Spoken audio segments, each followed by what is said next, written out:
intention is that you leave the mat feeling better than you did before. The next day you wake up with new openings and new availability in your body. Not that you burn out or get hurt or like need a rest day. Like yoga can be the rest day, if that makes sense. Yoga can be the rest day, or yoga can be the recovery day. And any of my classes can absolutely be altered to be that. Today's going to be one of those days. Just gentle vinyasa flow. Left hamstring is still tight, but better. Great. Yeah, and like I always say in class, like one side might feel different than another, and that's not good or bad, right or wrong. It's just like our bodies aren't, working perfectly symmetrically all day, and the rest of our lives. So then in class, they're going to show up differently for us too. So I'm just unsteep this so that it doesn't get oversteeped, and we'll get started in just a moment. So everything that I lead you through is an invitation. Don't feel like it has to look any certain type of way or be at a certain speed. Try to connect to your own breath's pace. Don't get hung up on how fast or slow I'm breathing. And try to breathe in and out through the nose. That'll, first of all, slow down your breath. And second of all, just allow you to be mindful and remember that we're taking slow, deep breaths throughout class. So find a nice, comfortable seated position. Here we go. Find a comfortable seated position, seated nice and tall, either in a chair or on the ground. All works out. Chest comes over hips and head over heart. Silence your devices. And the eyes close, or they can lower to a soft gaze if that's more comfortable for you. We'll start with 3 cleansing breaths. Inhale, shoulders rise up towards the ears, and then exhale, shoulders drop away with an audible sigh.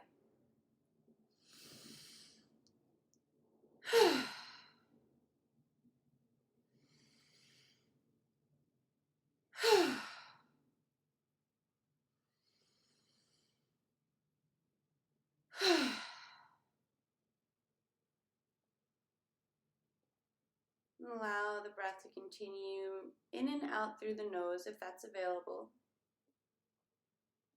Back to a natural pace. Hands come to rest on the knees, either palms down to ground down or palms up to give and receive energy if you feel you've got a little extra to give today.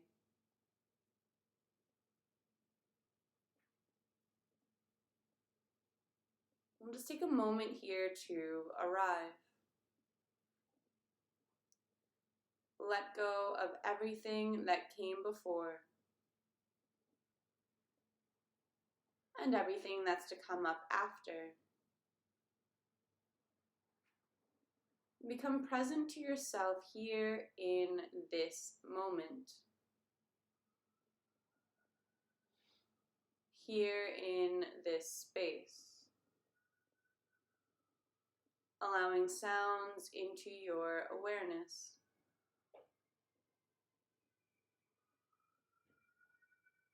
Perhaps sirens as they race down the street.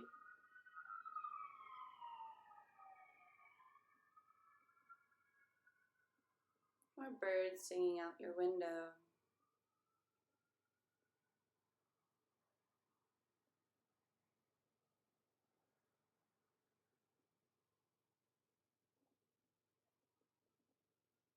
Or maybe a light or a radiator, heater, water boiler rumbling in the background. Just allowing all sounds in, all part of this moment, this experience.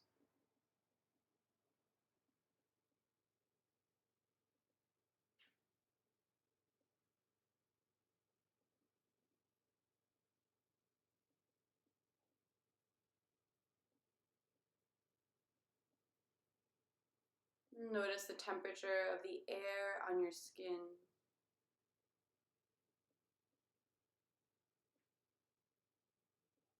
Feel the weight where your body makes contact with the ground below you.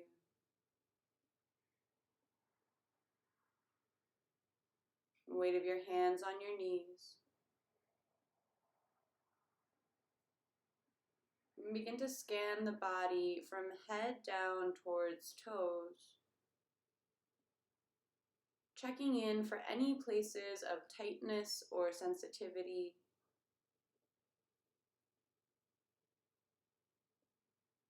Any restlessness or fidgeting.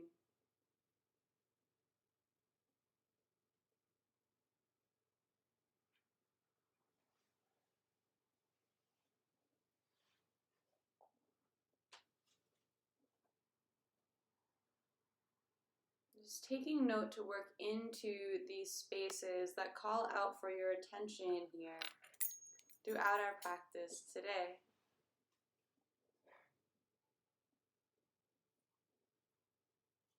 And shifting the awareness from Annamaya Kosha, the body, up to Pranamaya Kosha, the energetic level. Noticing where you are energy-wise on a scale of 1 to 10. 1 being exhausted, fatigued, ready for bed. 10 being so full of energy, it's hard to sit still.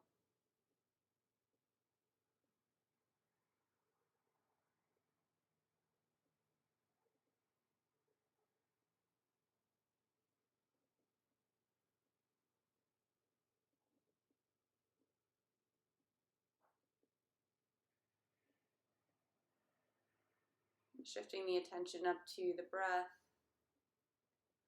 No need to change it, just observe inhalations and exhalations,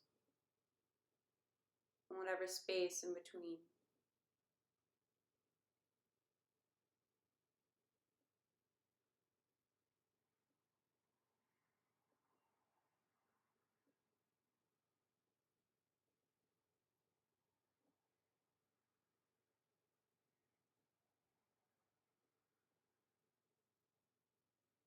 Shifting the awareness up to the mind, Manomaya Kosha. Allowing thoughts and feelings to arise freely.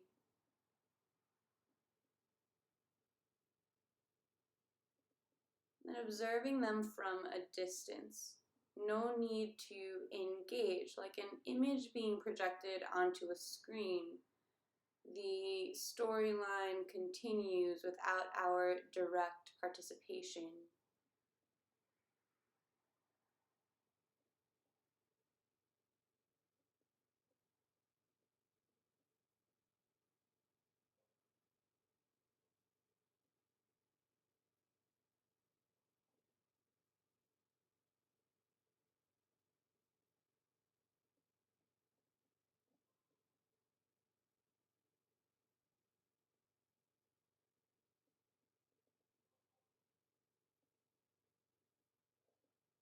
Notice what are the quality of the thoughts today. Do they have a positive or a negative tilt to them? Are they ruminating on the past or attempting to predict the future? Not right or wrong, not good or bad, just something to notice. And bring the attention back down to the breath. This time actively expanding the breath. Every inhale sips in a little more air. And every exhale lets something more go. Inhales, fill belly like a balloon inflating. Belly expands, ribs expand. Exhale, zips in the ribs, pulls in the belly button pulling in towards spine, using some muscle strength to make that happen. Inhales, fill belly, expanding, allowing the diaphragm to drop, giving the lungs space to really fill. And exhales, zip it all back in, expunging all the air for a full breath exchange. All of this is happening through the nose with a relaxed jaw. There's space between top and bottom teeth. You can even give the throat a little swallow to release any tension in the neck or throat.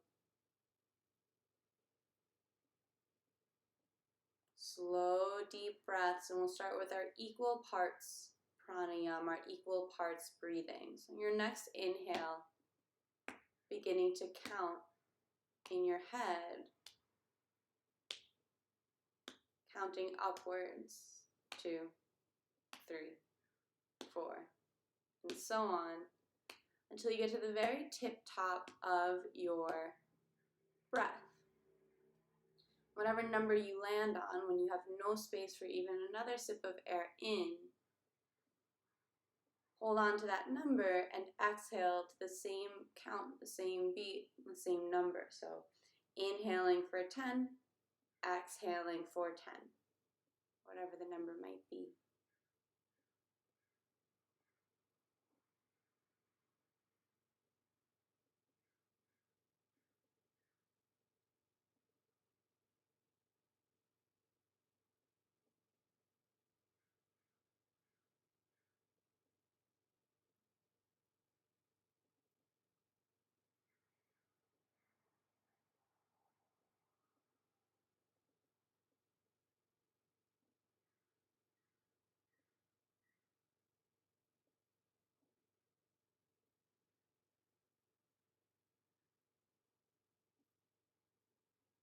Still seated up tall in your seat, shoulders slightly drawing back to keep the chest open.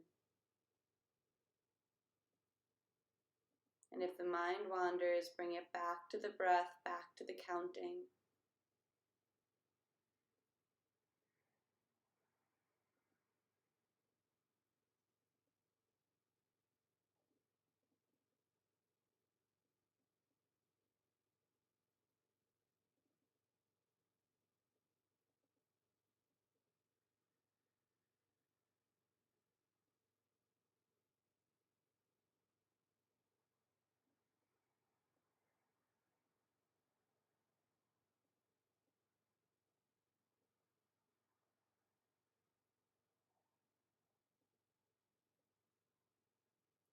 The next time you exhale, release any counting or effort from the breath.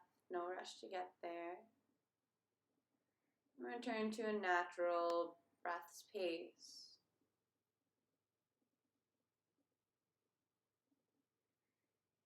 Hands come to meet at heart center, palms pressed together in Anjali Mudra, no space between the fingers and the thumbs pressed into the sternum. Consider here setting an intention or a dedication for your practice.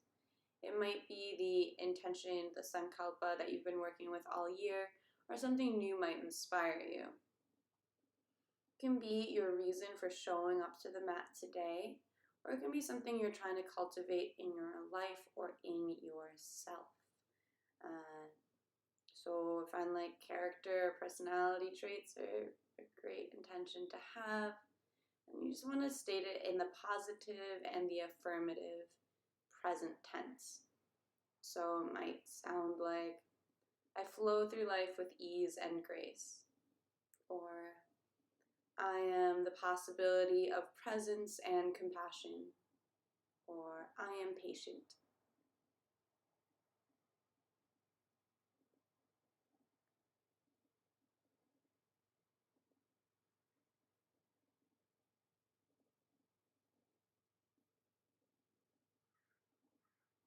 And we'll seal that intention with the sound of Om. You're invited to chant with me. First, a cleansing breath.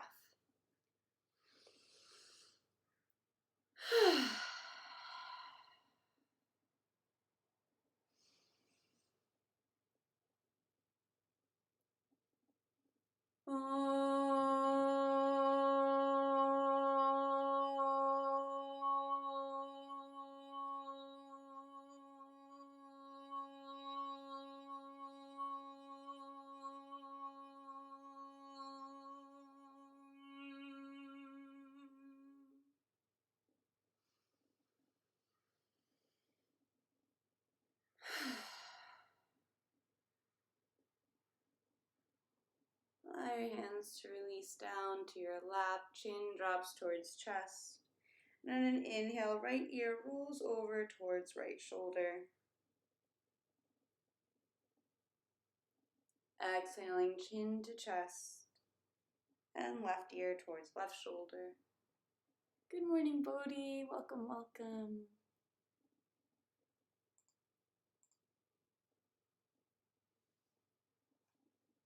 How are you feeling after yesterday's class?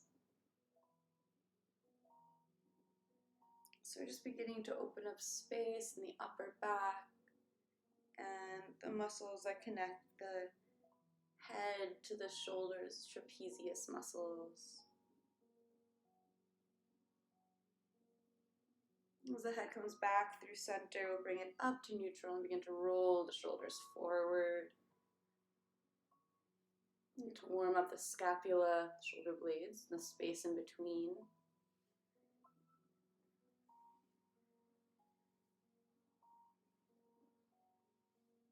And roll the shoulders back. And to open up the chest and pectoral muscles.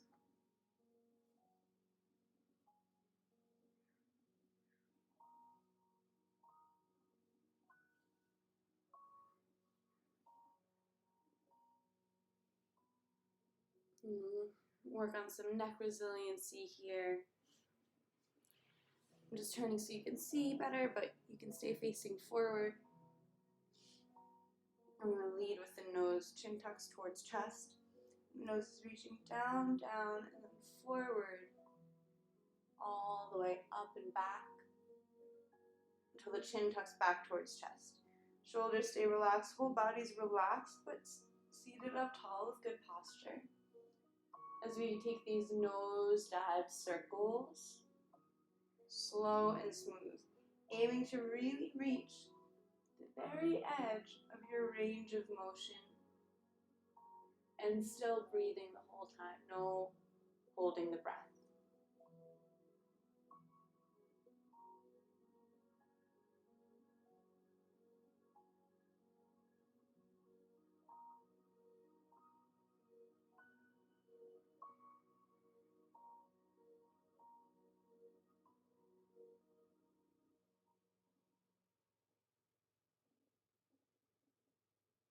And we'll change directions.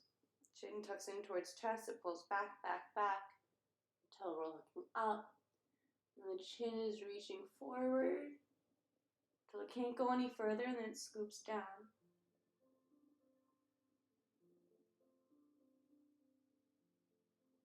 So these neck movements were taught to me by a good friend who's like really into functional and like primal movements. Who like severely damaged his neck. And I was having pretty bad migraines at the time. And practicing this really helped alleviate that.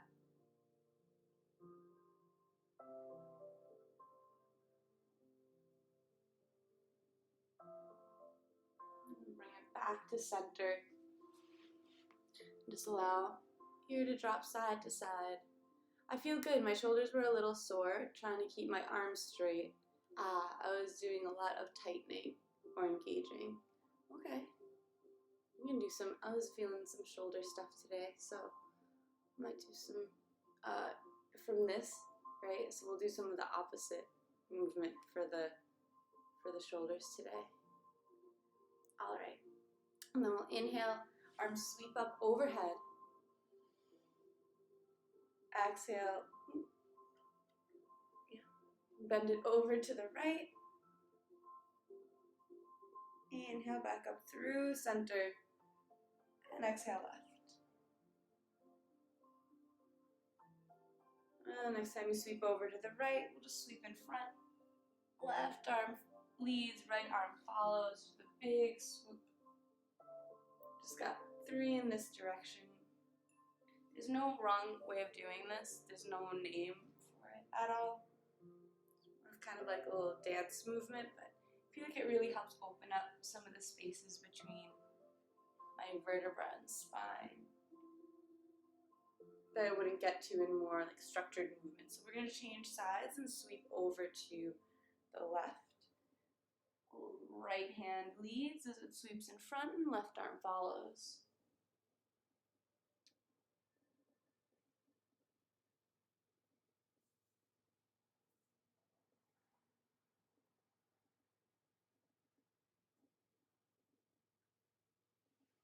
And then as we meet in center with arms up overhead, we'll take a nice high twist to the right.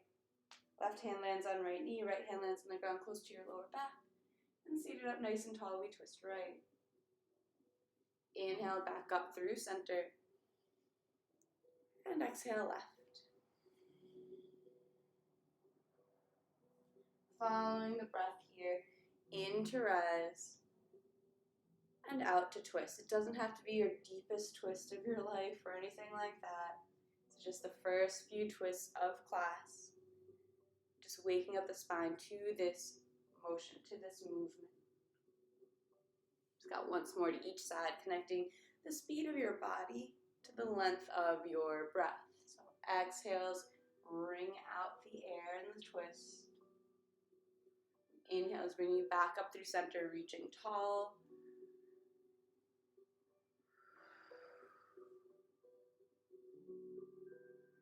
Back up through center. And the elbows bend, hands come to shoulder height. And we'll give the hands a wave. We're just beginning to warm up the hands and wrists here before we put any weight on them.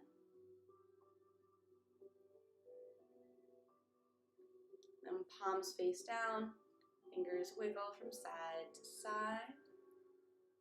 The elbows aren't moving, shoulders aren't moving, just the fingers and hands.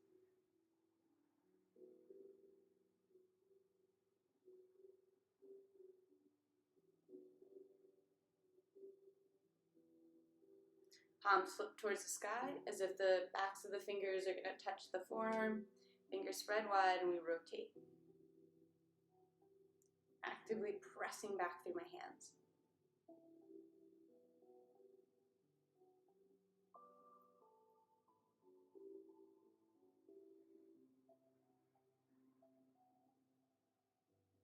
We'll shake off water nice and gentle like.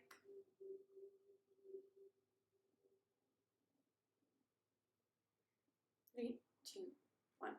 All right, legs come out in front.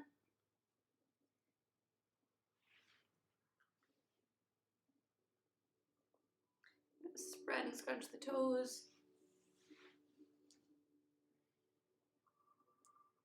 Roll out the ankles. Change directions.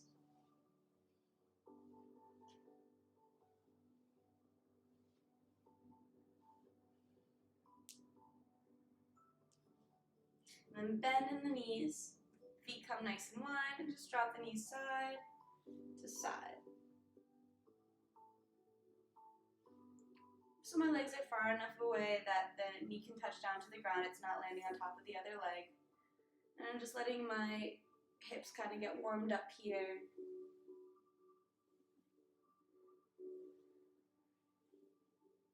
So we're going to work into the feet today. Just going to angle this a little different. Some light to this side. Cool. All right. So bring the left leg in, right foot in front. So legs cross with the right foot in front. And we'll take the left hand and make a fist. And then using your knuckles, these knuckles, start giving the bottom of your right foot a bit of a massage. So how am I doing this? I'm not like using any arm strength at all. I'm just rocking. Using, so I'm like kind of warming, the hips are a little bit warmed up now, right? So I'm using the weight of my body, like Swedish massage, you know? Using the weight of your body to do the work instead of the strength of your muscles. So I'm just going from heel up towards toe wall mound. You might have some spots. Good morning. Hi, Mom. Love you. You might have some spots that feel knotted that you want to give more attention to. Just working into the bottom of the foot here. So the first layer that has to get warmed up before flexibility or stretching can really happen is called your fascia, F-A-S-C-I-A, and it's basically like a webbing that covers all of your muscles. Think of it like butter almost. So like butter is not as pliable when it's cold as when it is all melted and liquidy. I mean, it doesn't turn into liquid, but that's the best metaphor I can think of at the moment. And then once that is warmed up, we can actually work into stretching the muscles. Okay, so, all right, that's that. Now we're going to take the left pinky finger and slip it between the little pinky toe and the first little toe. So on and so forth. So then my ring finger goes between the next two, middle finger through the next two, and then index finger into the next one until I know I did it right because my index finger is between big toe and first little toe. So I'm interlacing fingers with toes, and I'm pushing it in so that the webbing of my toes is really close to, if not touching, the webbing of my fingers.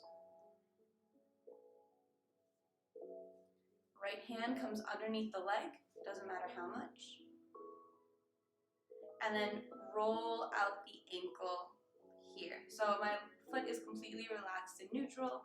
It's just my arm doing the work.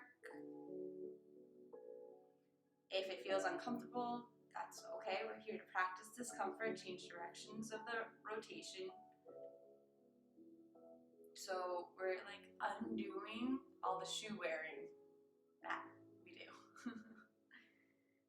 Opening up the space between the metatarsals and the feet. So we're spreading out the skeleton of the feet. Okay. All right, back to stillness in the center. And now with that good grip, I'm gonna squeeze the foot with like everything that I've got. So you should be squeezing your foot with your fingers. And then let go of the squeeze. Now squeeze the fingers with the toes. So that's gonna be like a weird action if you're not used to, like, I don't know, picking up pencils and stuff, like when you're a little kid. Everyone does that. Or like if you're still an adult and do it like I am. You're squeezing the hand with the toes. This might be you may be experiencing this as painful in your body, but it shouldn't be so painful it takes your breath away. It's okay, we're leaning into the discomfort. And now we're gonna go back and forth. Hand squeezes foot, foot squeezes hand. We're literally opening up this space in the feet that was otherwise not available to us. So we're going back and forth, opening up new patterns in the feet. And now both hands and feet squeeze together at the same time. This should feel really intense for you. So I'm squeezing my foot squeezing the hand, opening up these spaces, and we're still breathing. That's the trick. Once the breath ends, the pose ends. We've got one more deep breath here. Made it. Unhook the foot. We'll shake out. Then you can grab the foot. So maybe the foot comes to the inside of the bicep and this arm comes around. And grabbing your own hand, really grabbing the shin here. Or hand to the knee, elbow to the knee, hand to the foot. Either way, you're keeping the shin more or less parallel to the ground.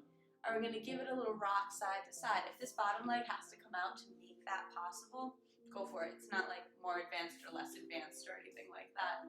We're focusing on the right hip. It's called rock the baby pose. So it should feel like a pretty deep stretch here in this hip.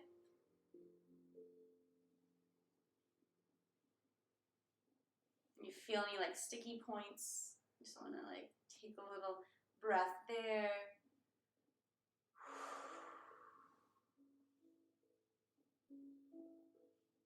And then we're going to release that leg. I like just I just like shake it out, like releasing some of that tension.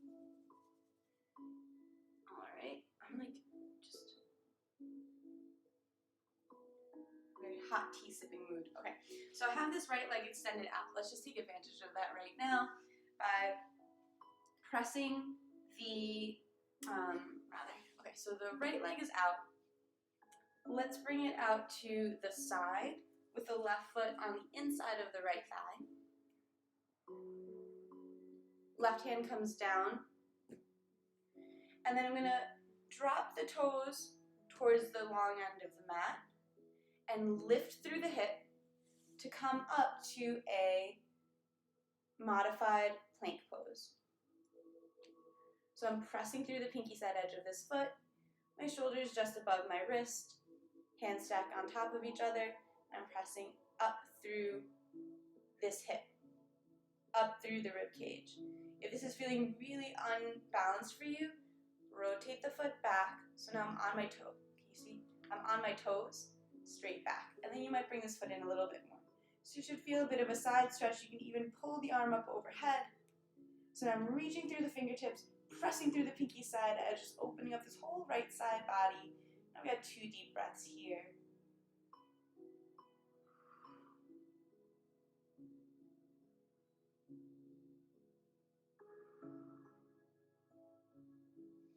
Arm comes back down, rotate the knee in to come back to seated. We'll turn to face this extended leg, heels pressed away, hands come behind you, deep breath in, get tall. And exhale, hinge forward, Janu Shirshasana. So it's more like I'm trying to get my belly to touch my toe, I'm trying to get my chest to touch the toe, I'm trying to get my nose to touch my toes. Then I'm trying to get anything to touch the floor. Instead of rounding, we're just looking for length here. So this is like the first deep like leg stretch that we're doing. So once again, we're not looking to break any records. We're not trying to do a personal best or anything like that. We're just stretching out the back of the leg.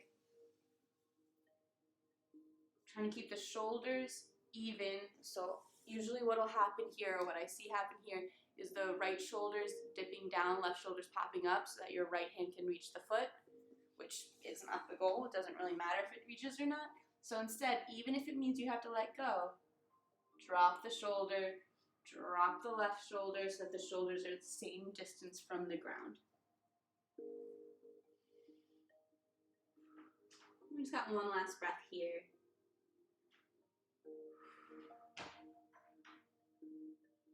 Bring it back up to seated. Cross the right foot in, bring the left leg out. So now my left foot is in front. Make a fist with the right hand, and then we'll start to work into the bottom of this foot.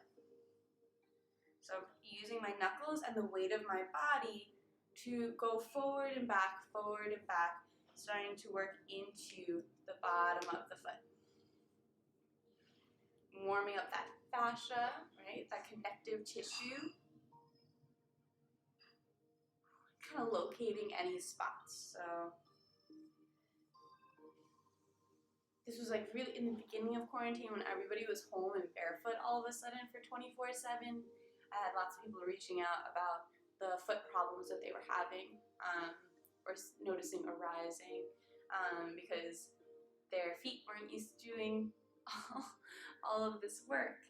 And the thing is that when you wear shoes, you kind of, it's almost like a crutch. You get to like just use the arch of the shoe instead of the muscles and the arch of your foot.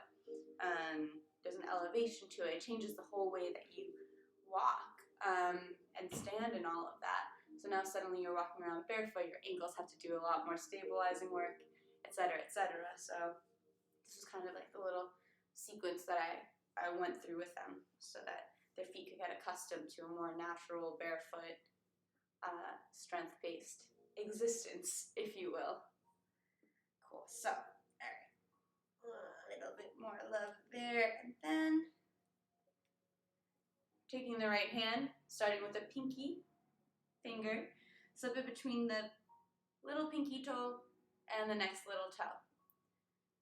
And ring finger, to the next, to the next, and to the next, and to the next. You know you did it right when your index finger is between your big toe and the first little toe. Then push them together so that the webbing of the fingers is pressed up against the webbing of the toes, or as close to that as you can get. And I hear all sorts of things here. It's like, oh, my toes are too short, my fingers are too fat, this, that, and the other. Like, believe me, it's possible. Once you open up the space in your foot, it's just not gonna feel probably so good in the beginning. So, left hand reaches under here. And I'm just holding the leg up, however is best for you. This is just the most comfortable way for me. And then I'm rotating the foot without using any ankle strength. So my foot is passive here.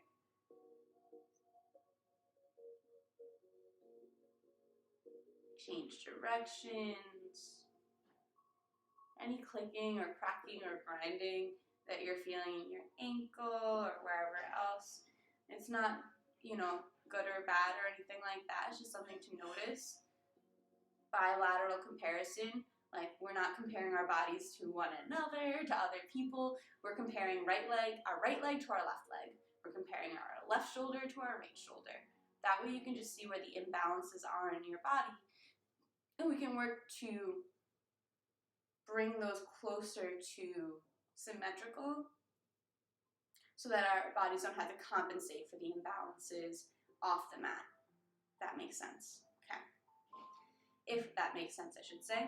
So now here in stillness, still the fingers have a good grip. We're squeezing the foot with the hand.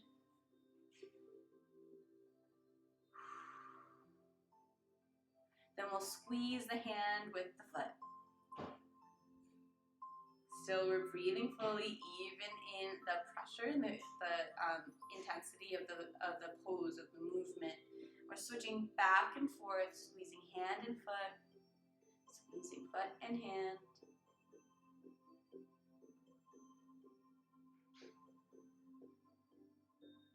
This is something that my teacher, Maria, taught me a long time ago, like 15 years ago maybe, when I was still in high school.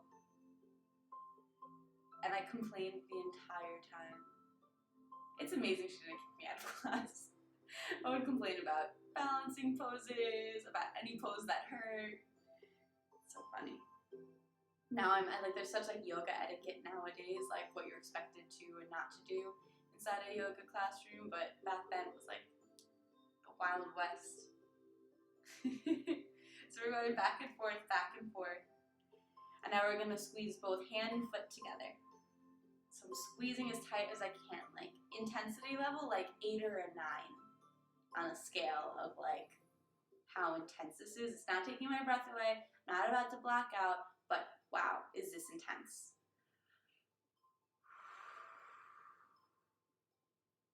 And then releasing, pop, pop, pop, all those out.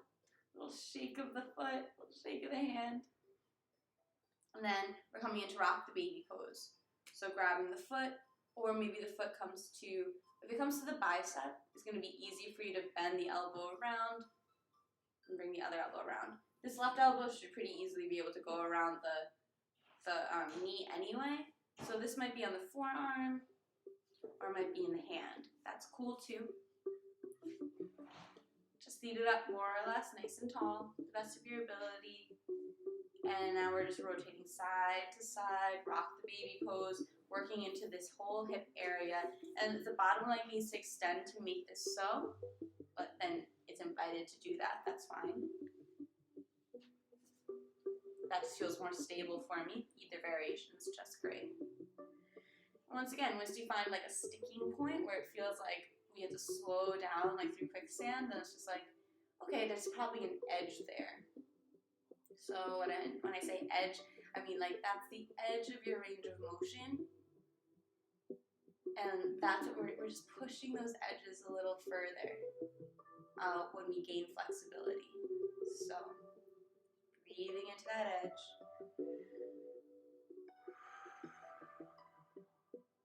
And I like a little pulse. It's like press into the edge, a little release. Into the edge, a little release.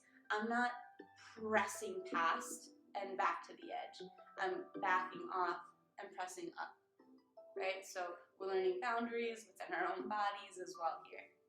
I'm gonna let this leg go, shake it out, right? So when somebody has a boundary, you're testing boundaries, you don't go past the line, you go right up to it and then back off and see if it's okay. That's what we're doing with our bodies. Right up to the edge and then back off. Cool. All right, so this leg extends out, foot comes to the inside of the thigh, drop the left toes down so that they're facing the long end of the mat. Right hand releases down close to the hip, left arm reaches up as hip reaches up for a modified side plank. Option to tuck these toes under, bring them behind you. You see that? It's like straight back. And then this arm can reach up and over. So I'm pressing through pinky side edge, reaching through fingertips. So my whole side body is getting a nice deep stretch here.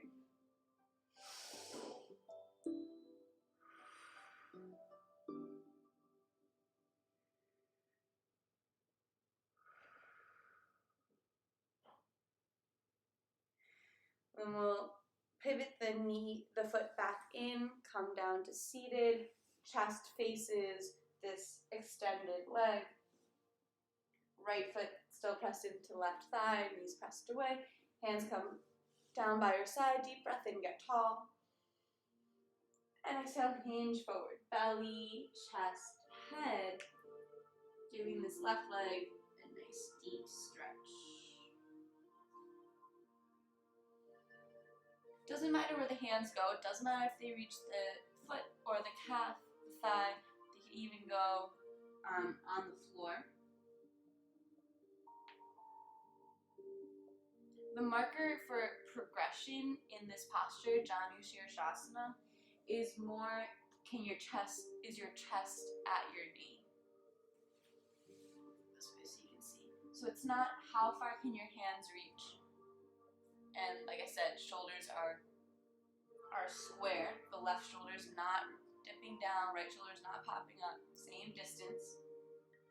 Doesn't matter where your hand reaches. Why? Because your torso may be longer or shorter, your legs might be longer or shorter. I have short legs, so I can do like from the beginning, I could like grab onto my feet and it wasn't a big deal. It's more about how close is your chest to the ground. That's a marker of progression in this posture, more so than how far can your arms reach. Hope that makes sense. Last deep breath here. Bring it back up to seated. Nice. So we're gonna do some shoulder stuff. So let's come into tabletop. Toes tuck under. Ooh, that feels a little good after all that stretching that we've been doing. So we're gonna bring the hands down for tabletop, and then from here, this better. We're gonna come into puppy pose. So arms slide forward, pressing the hands into the ground so my elbows stay straight, not bent, and bring the chest down to the ground. So the hips stay over the knees here, and so my chest doesn't touch the ground. Maybe yours does. That's cool either way. But that's the direction of the body, like my armpits and my chest are pressing down towards the ground, and I'm pressing the hands up so that my elbows stay lifted off the ground or close to it. Mouth, chin, or forehead come onto the ground as well. So you may feel a deep stretch in your shoulders here. If you're looking for a deeper stretch than this, you're rounding in the lower back.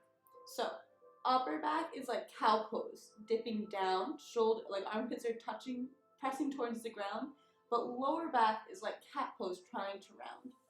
So upper back is arching back, back, back, but lower back is rounding forward. It's not gonna look like this, but that's the direction that the hips and the lower back are trying to make, and that's gonna bring even more pressure into the shoulders and give it an even deeper stretch. Hips over knees, chest towards the ground, lower back pulling in. So take some core strength some hip strength to even begin to engage in that direction against the force of the chest and shoulders pressing to the earth. Puppy pose.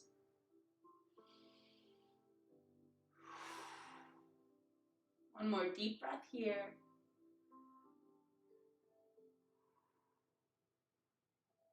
We'll bring it back up to kneeling. Puppy pose. We love puppies. Hello, Screepo. Welcome to class. Who doesn't love puppies? They're so lovable. All right. Roll the shoulders out a little bit.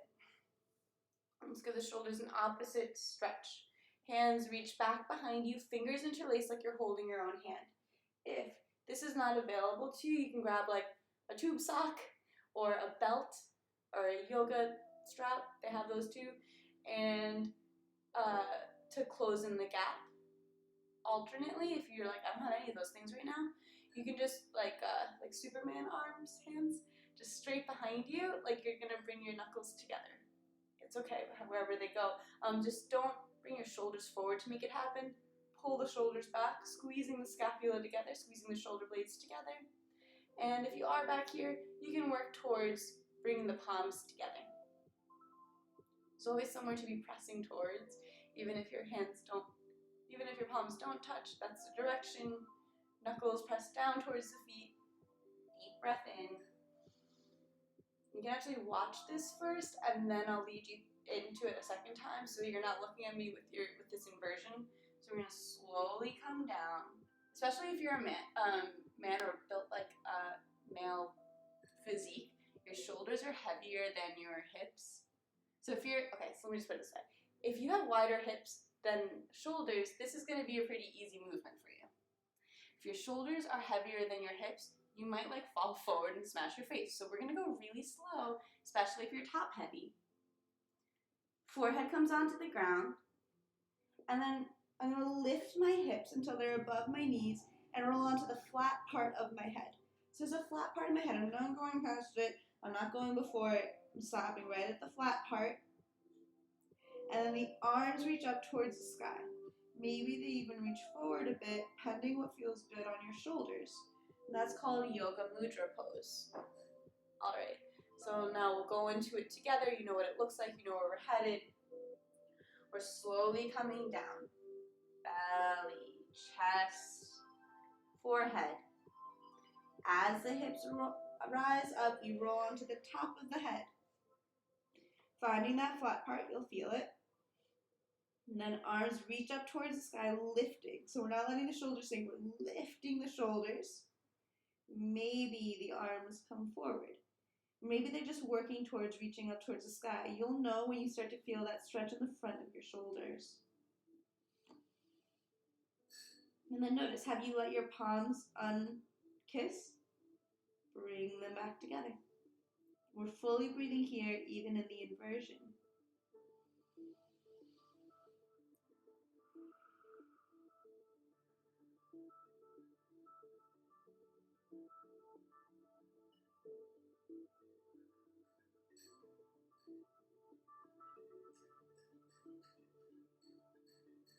We'll release the hands back to the hips. Release the hips down to the heels. Unlace the hands. And gently press up to seated. Hero's pose. Okay. We'll take a step forward with the either foot, actually, right foot or a left foot. And then the other. Heel toe the feet out, max distance apart. Bend one knee and then the other. Let the head nod yes.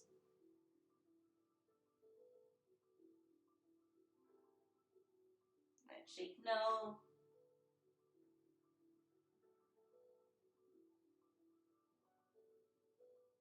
Grab opposite elbows. Give yourself a little rock side to side and ragdoll. Just letting the top of the body be heavy, letting gravity really help open up the back of the legs.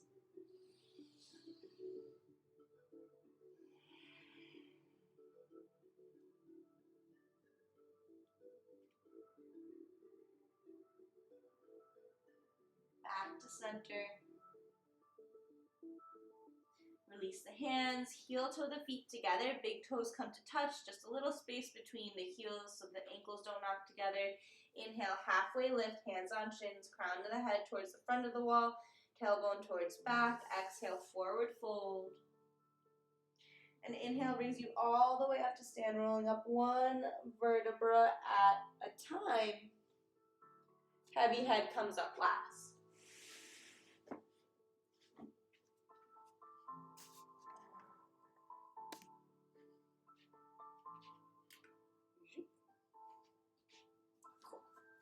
Great, so we're facing one another.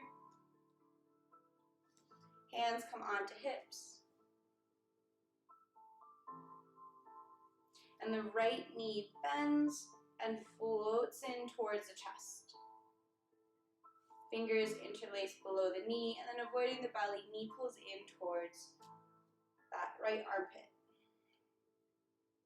So I'm just using bicep strength, curling the bicep in to bring the knee in towards the body. I'm not using shoulder. There's no lifting in the shoulders. Shoulders are totally melted away, not even involved. So standing one-legged Tadasana. So standing one-legged mountain pose.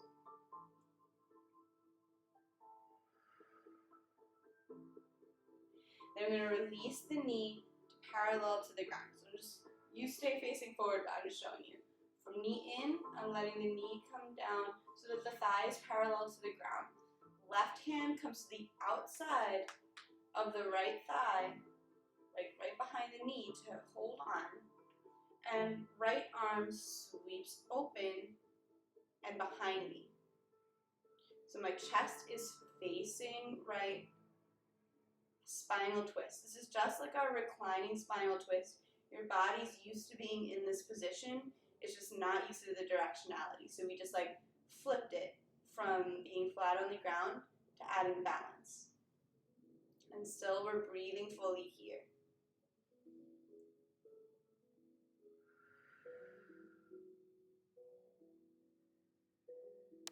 Good morning, Jamie Ann. Good morning, Sarah D. on Facebook. Hello, my loves. All right, we're bringing it back to center. I'm just going to turn so you can see. And now the right hand guides right knee open, left arm opens up to counterbalance. So now it's like Captain Morgan.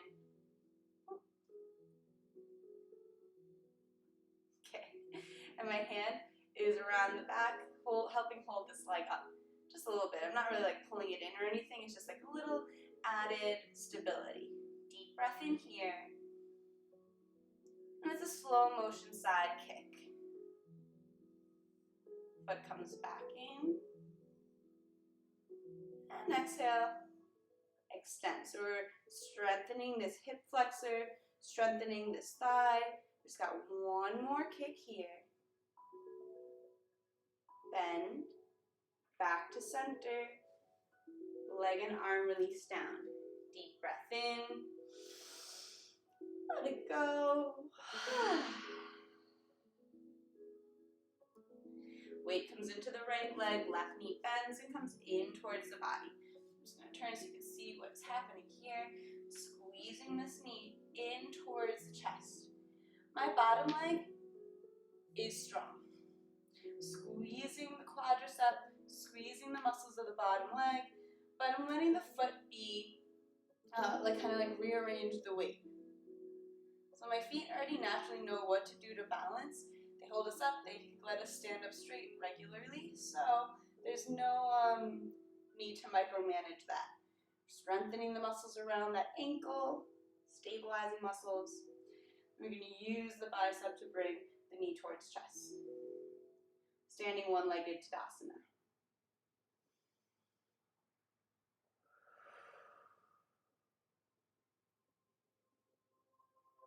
We'll let the thigh come down parallel to the ground. Right hand comes to the outside of the left knee, left thigh, just like grabbing behind the knee. And left arm sweeps open, reaching behind you. For even more of a balance challenge, you can look over that back hand. Anytime you're going to change where you're looking, it's gonna mess with your proprioception, your sense of yourself in space, and you're gonna add a challenge to that. So alternately, to make it easier, like even just to start out, you just want to start out by looking at one spot. It's called your drishti, your focal point, and don't let your eyes move from that spot.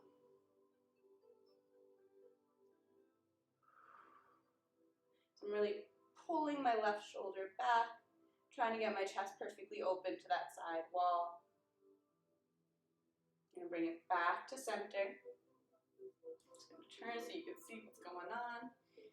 Left hand comes to the left leg behind the knee, and as it opens up, so does the right hand to counterbalance. Deep breath in here. And exhale, extend the legs straight. Inhale, bring it back in. Slow motion, extend the leg. And it bends. Last one.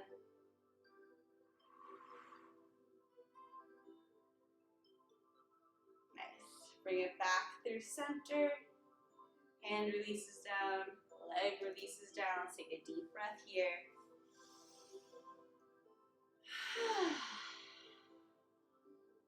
Then you can shake out that standing leg. Shake out the other leg. And bring a shake to the whole body. Shake out the hands. And start to bring a hop to it for our lymphatic shake part of class. So I'm just lifting the heels, letting them drop down, knees are bent. Bringing like a jiggle to it. Just let your whole body flop and bounce. And all that inhaling and exhaling through the nose, great job with it, but now we're just gonna let ourselves exhale through the mouth. A little forceful exhale. You take up space if you'd like it. You can do like full jumps. Don't feel like you have to just like tap the heels. It's really however you're feeling today.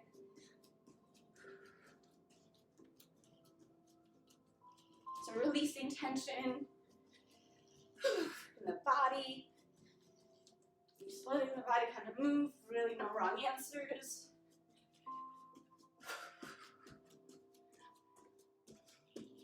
Take up space. Audible sighs encouraged. When you feel like stopping, just double time.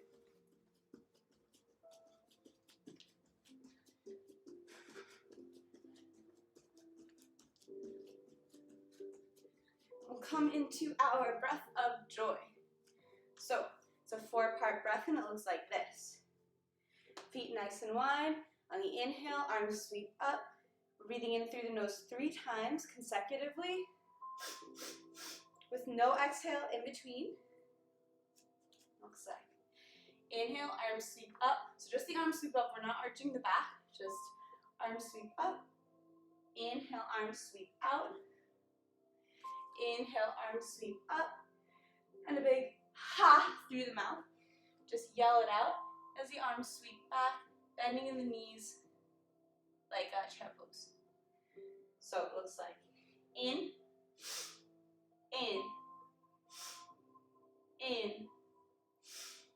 ha.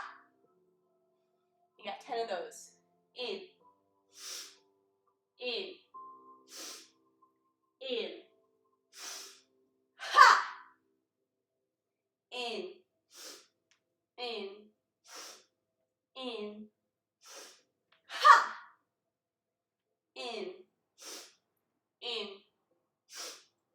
In, ha.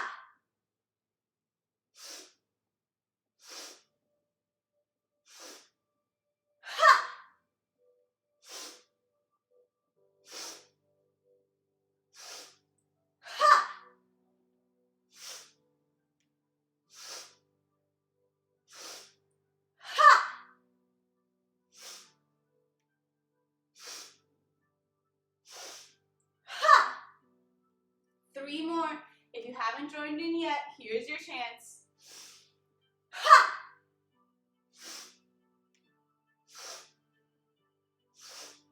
Ha! Last one, make it count. Ha!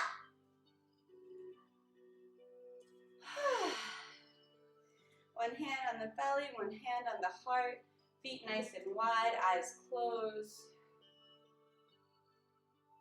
Just take a moment here to check in. See what was created. Taking your body like a snow globe and giving it a righteous shake. Now when you watch to see where that glitter dust settled, what has been revealed.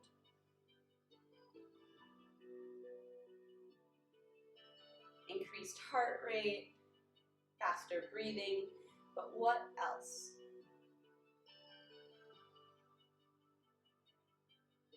What else shows up for you when you allow yourself to take up space and be loud?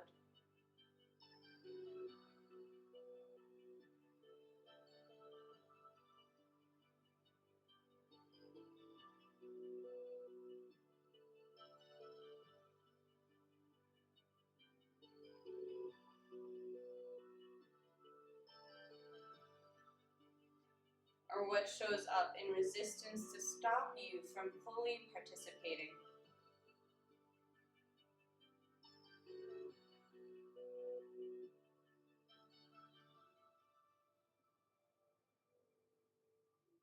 Not right or wrong, not good or bad, just something to notice. You can gently blink the eyes open and come to take a sip of water, maybe towel off some sweat if that built up. Oops, sorry about that.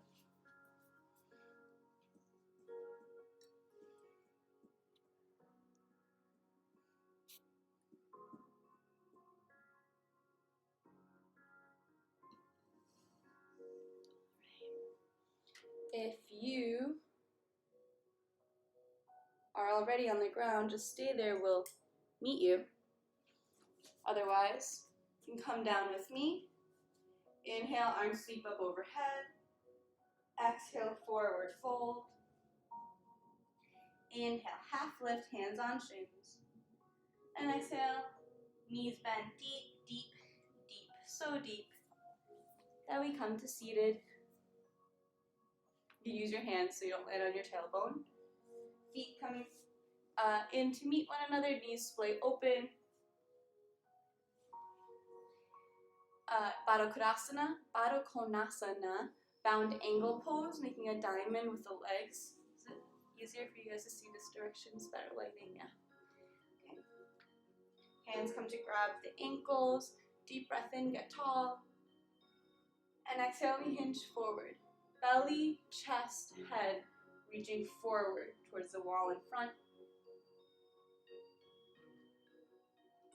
And then elbows can press into the knees.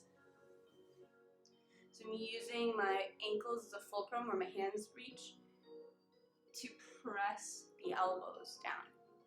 So it's like I'm pulling my legs in to open my elbows out, to open the knees out.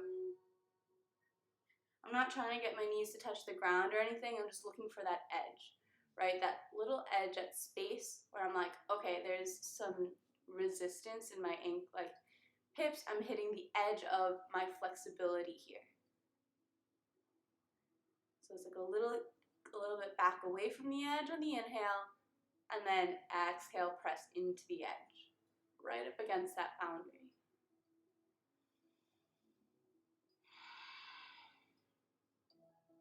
Using the breath, and then you might notice that that boundary, that line, moves a bit further and further as we relax and as you build trust with your body. A lot of flexibility is about your body trusting you and you trusting your body on how far it can go.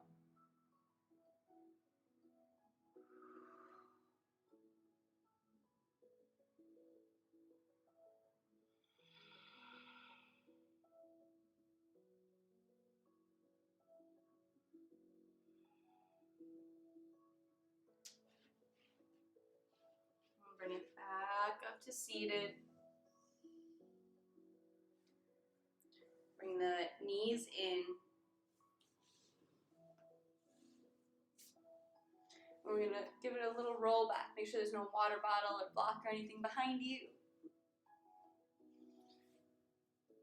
I'm just rolling side to side, giving a little lower back massage.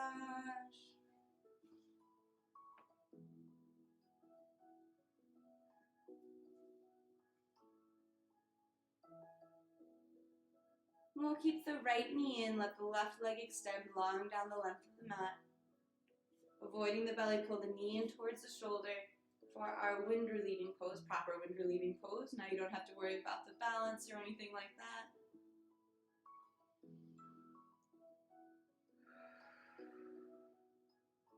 Once again, just using biceps, not shoulder strength.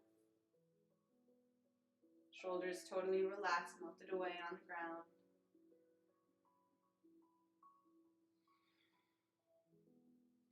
And then keeping the right knee in the left hand, guide the knee across the body, stacking right hip over left hip. And the right arm opens up like the letter T. I'm pressing the shoulder down towards the ground. So now in the exact position we were in our balancing pose, but now gravity is working with us to complete it. Just the shoulders pressing down towards the ground. Otherwise, everything's relaxed. Doesn't matter if this knee touches the ground, mine doesn't. It's fine either way. Letting both toes point towards that side wall.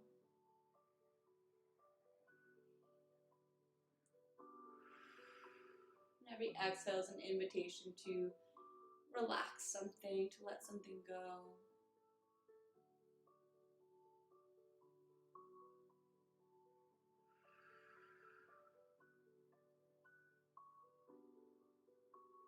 Head comes up through center, knee comes back up through center. Extend it down the length of the mat, and then the left knee pulls in towards the body. Completely avoiding the belly, pull the knee in towards armpit. Extended leg is heels pressing away, like you're pressing the wall in front of it, pressing against the wall in front of it. Shoulders are relaxed for wind relieving pose. This is like the ideal post-Thanksgiving feast position. Anytime you like overeat and you have a bellyache, like just give yourself, just lie down on the couch. Or if you're me, just lie down on the floor. And try this wind relieving pose out. It just helps with digestion. It's kind of like a little internal organ massage.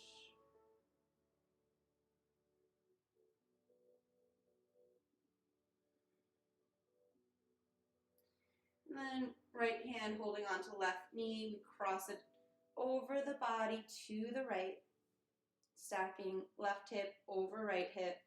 Left arm opens up like the letter T, pressing the shoulder down towards the ground, and everything else is relaxed, just using gravity and the exhalations to deepen into the posture, really deepening into the postures, relaxing into this posture, Supta Matsyundrasana. You can look over the left fingertips, and then just notice that the arm's not too high up or too low down. It's just straight out 180 degrees.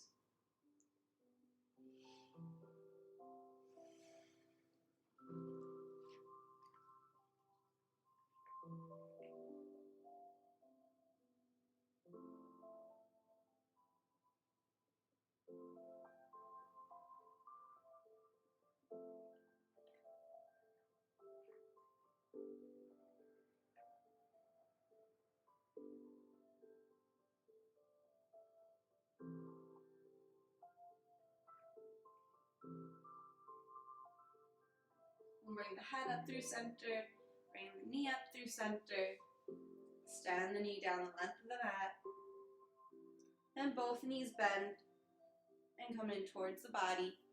Arms reach around opposite elbows, and then press the hips down towards the ground, press the upper back towards the ground, tuck in the chin to get the neck closer to the ground too. Imagine every vertebra of your spine in contact with the earth below, Apanasana.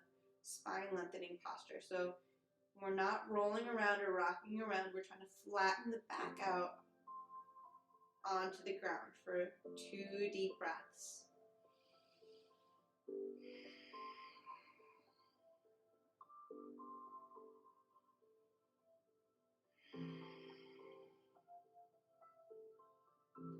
And then releasing, Now we just ask our body what's left. What movement or wiggle or twist would feel best in the body to really round out the practice.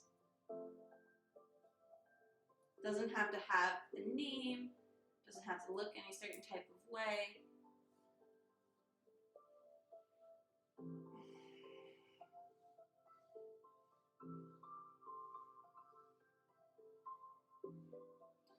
Just all class, all day, we tell our body what to do. Now we just ask back, what can we do for it back?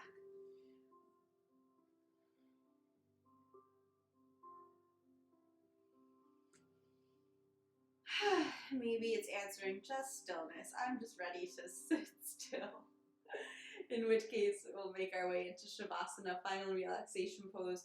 This portion might also include you putting on socks or throwing a blanket up over your body, as your body temperature will lower in this next pose, in this next meditation.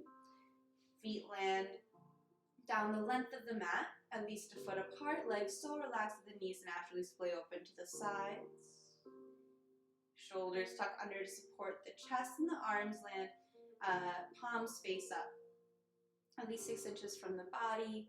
A symbol, a mudra of receptivity. Allow yourself to receive the full benefits of your practice here today. So palms face open. It's like a receptive positioning. Like psychologically, it tells you that the person that's standing this way towards you, open body position, is receptive and listening. If you look at even like paintings and artwork across the globe, when saints and Buddhas and Jesus and all of that iconography, the good guys are shown with their palms face open, receptive, offering, receiving. So it really is a mudra symbol that transcends culture. If your lower back is already bothering you here, laying straight, flat down, then just go ahead and bend your knees. Bring your feet to the edges of your yoga mat and drop your knees together. Lift the hips, tuck them under to bring your lower back lengthening up to the ground, lengthening your lumbar spine, and then completely relax that area of your body. Completely relax your whole body, in fact. Just gravity will hold you together in this broken bridge posture. Traditionally, it's practiced with the legs extended down wide, but no need to be in pain here, especially if it's a nerve pain, like a twinge in your back. Let's just avoid that altogether and keep the knees bent. You stay laying down. I'll come up to seated just so that I can more gently guide you through this meditation as opposed to yelling it towards my ceiling, hoping you can hear. So Savasana is all about integration. Integrating the effort, integrating the practice, whatever lessons, be they intellectual or physical, into your state of being. And we'll start this practice the same way we started the last grounding practice, and that's with 3 cleansing breaths. In through the nose and an audible sigh out through the mouth, but this time the shoulders just stay relaxed.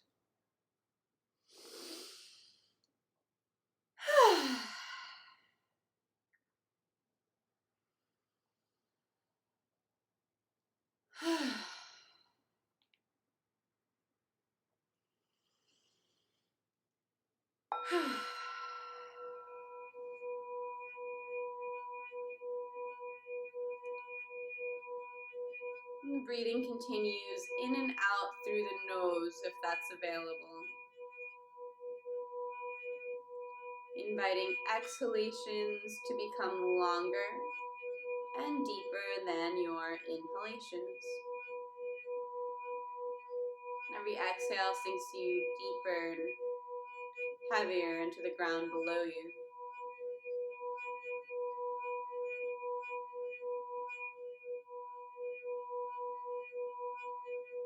Space between top and bottom teeth as the jaw hangs heavy.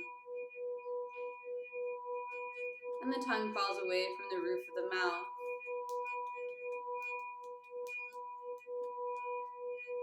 A symbol of chitta vritti, monkey mind. We're just inviting him to sit this one out.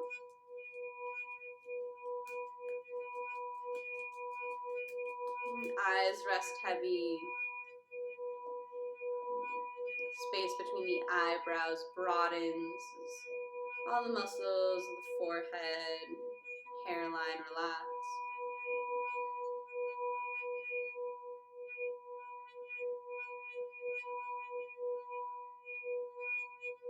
And every exhale continues to relax the body, any tension or holding, just invited to release. As we follow the breath in and out through the nose, like waves lapping up to shore.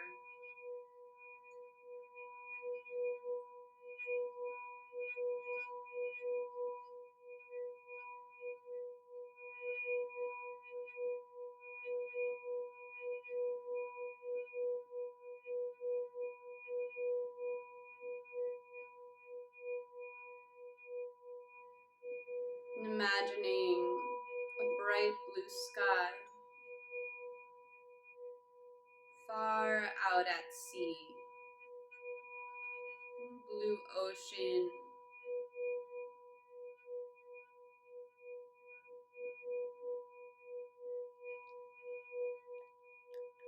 gentle breeze.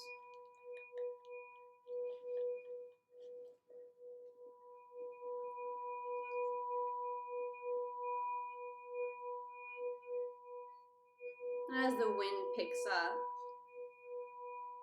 and storm clouds pour in, skies darken and the waves begin to crash down.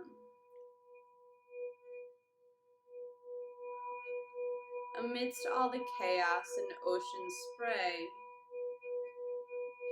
know that if you dive down past the surface disruptions,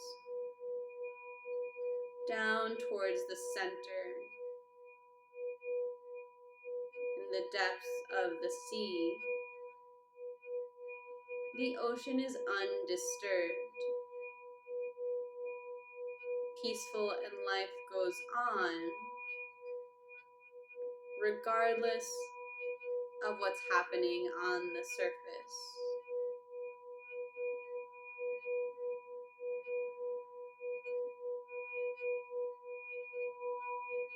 Much like us, no matter how ugly things get on the outside, no matter how ugly we respond to outer triggers, to outside circumstances,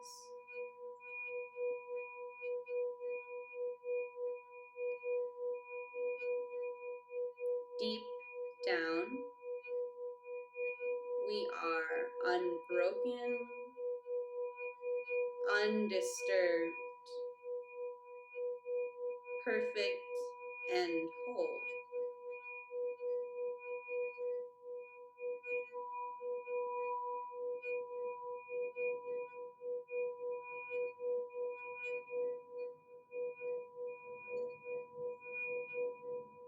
And the practice is about resonating that deep inner wholeness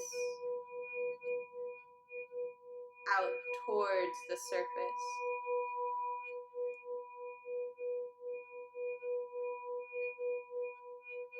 With compassion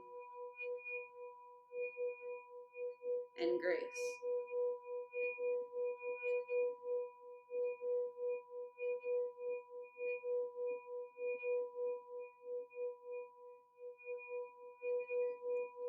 Allow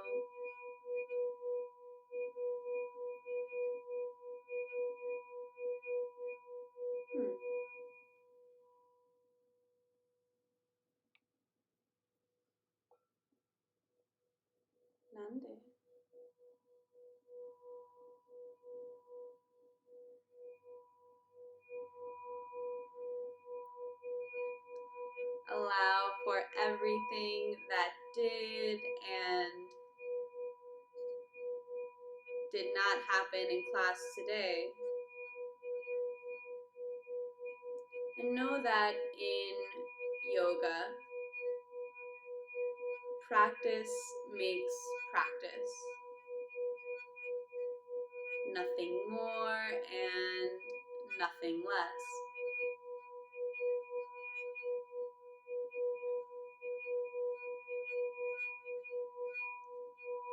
Allow your inhalations to become longer and deeper than your exhalations.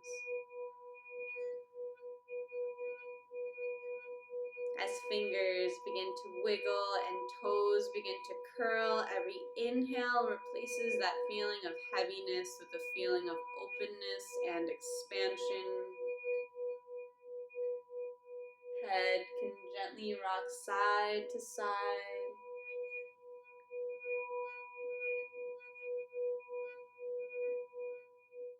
Knees bend.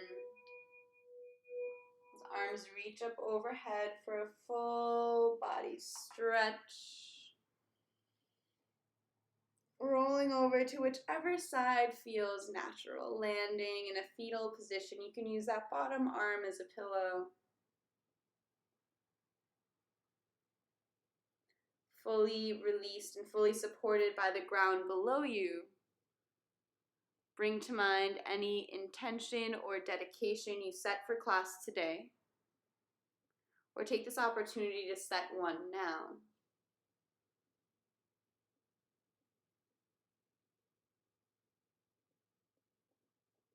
And if that intention inspires you, take it with you off the mat and into the world.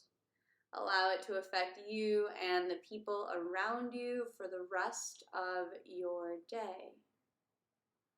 With eyes still closed or gently lowered, press your hands into the ground to come up to a seated position, just like how we started class. Hands come to meet at heart center, palms pressed together in Anjali Mudra. Today we took it slow through a gentle flow, working on opening up the feet, as well as a little bit of shoulder and hip work as well. The first namaste is said silently to yourself, thanking your body for the effort it put into class. And the second namaste is said out loud to the community that held this space. Namaste. Thank you, thank you, thank you to everyone who joined me today. I hope you found something that serves you. I know we got kicked halfway through, which is super sad, but I see some people filtering back in now. So if you are in a perpetual Savasana, because I got kicked off halfway through, I apologize / you're welcome maybe. Maybe you want to be in a perpetual Savasana, but I hope that you didn't fall asleep and I didn't just leave you there. Laura 4444, I'm happy to hear your voice after such a rough week. Yes, I had you in mind particularly. I didn't know if you were in class or not, but with everything happening in the center of the country right now, in Texas specifically, I was definitely thinking about those people and the truly horrific circumstances that having not clean water and no heat and no electricity and freezing temperatures includes. So nothing but love and respect for you and what you're going through. And when I say you, I'm not like, oh, poor you as an individual, but I mean like you and your community, surrounding area are going through. Namaste, Bodhi. My shoulder much better and more open now. Great. I'm so glad. Good. I just wanted to get some new directions in. Thank you, Oya. Thank you, Bodhi. Yes, my tip link is working again. Thank you, Swiss R, for helping me figure that out. Tips are appreciated but never mandated or expected. They do make my life not just easier but possible at this point with the financial situation. Y'all are really helping out. $5 does get you a recording of class. Namaste, Papa Mario. And the class includes timestamps for all your favorite parts of class. the grounding meditation, Savasana, lymphatic shaking, and movement, so you don't have to scroll through. You can just go to the part of class that you need in that moment and just take a screaming and shaking break in the middle of your day, baby. It's one click away. So I do appreciate that. If I don't know your legal name and you're sending me a tip, I do just need you to include an email address or a Discord, or rather like a whisper on Twitch or a DM on Instagram or something, so that I know, because I've gotten a few tips, which I really, really appreciate and love you all, from people that I don't know in real life. I just know your name on Twitch, which is like Pizza Man 37 or whatever, and then I know your legal name on PayPal, and I can't match those. So I can't send you the link if I don't have a way to send it to you. So thank you, and if that was you, there's a couple of you out there, y'all just send me a whisper, because I do have the link for you. I just don't know how to send it to you. Sergio, buenos dias, happy Sunday. Welcome, welcome. So yeah, I hope that was an enjoyable class for you all. I know it was it's a different speed, but I'm just feeling like calm. Not even like low energy, just like calm energy. I'm not exhausted or anything, and just like going with the flow. Felt like more like a seated class today, though we did a pretty challenging balancing series, but I'm having a lot of fun with it. Something that I used to teach in my hot power class was that balancing with the one knee open and the leg kicks and stuff. I got really strong, and so did my people who were in class. So I'm like excited to bring it into here. I haven't heard any feedback, good or bad, about it yet. So from you guys. So I'm open to feedback, but I'm kind of thinking I'm gonna keep bringing in like the balancing sequences. Hey, Carote Carte, what is good? Buenas tardes. Mi cara si la conoces. Yeah, Sergio. Yeah, I recognize your face and your name, but not everybody uses their name on Twitch. Oh yeah, you mentioned yoga etiquette. If you don't mind, could you give an example, please, and thank you? Sure. So yoga etiquette. So there's just like a culture inside yoga studios, American yoga studios in particular. I've been to some studios outside of the country, and I'm sure they have like their own jam. They have their own vibes and all of that. But in the United States, the etiquette is you leave your phone outside of the room. Sounds good. You leave your phone outside of the room, and then when you're inside of the room, there's generally silence. Some teachers like allow for chatting before class or after class, but generally speaking, yoga etiquette is like you walk into the room in silence and you leave the room in silence. Like I said, some teachers don't encourage talking before or after, but generally speaking, it's like you can talk in the locker room or you can talk in the hallway, totally cool. But once you walk in, you're in silence, because a lot of people will like meditate before or stay late after to rest, so you don't want to be like talking over them.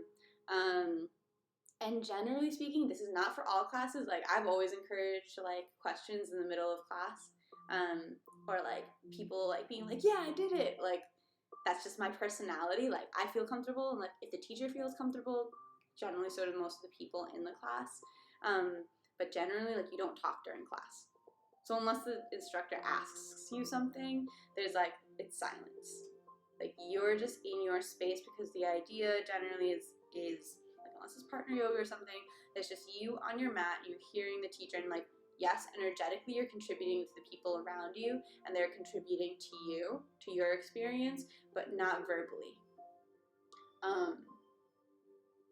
But I've always kind of pressed out of it, because I bring in other things too, right? So like we do some like dancey type things here. I don't call it dance because people get like weird about it. I'm like, I don't like to dance, and I'm like, cool, that's what we've been doing this whole time. And like intuitive movement and functional movement, like the joint resiliency and like the neck rolls and stuff, like the primal movements we do are not technically yoga, but it's just, I just like let it be under that umbrella, because yoga is what I'm legally allowed to teach you guys. And I think if I listed all the things that actually had to do with class, people would be turned off or afraid. Thank you, you're welcome.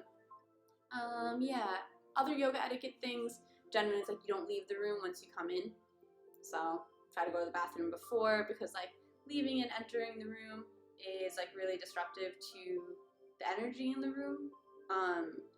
And and when I say that, it's not like woo energy, like that too, but actually like if you're in a class and you're in the flow and then you hear the door open and close, your attention has to leave triangle pose, leave whatever, and like and even if you don't look, you're like your attention is like, oh, the door's opening and closing. Is somebody coming in or somebody leaving?